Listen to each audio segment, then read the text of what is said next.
Okay, today this tutorial video I'm gonna paint a ragdoll. Okay, so the color of the eyes is in blue, and the rest of the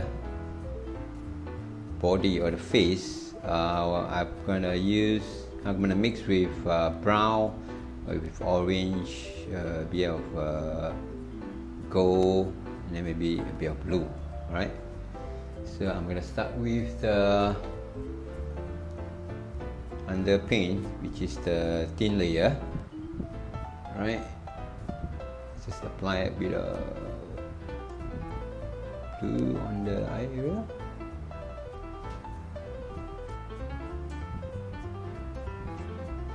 Okay, as usual, I'm not gonna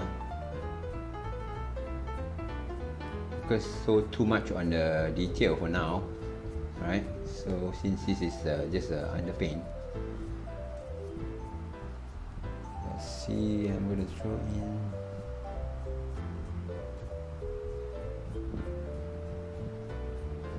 some gold, so obviously here.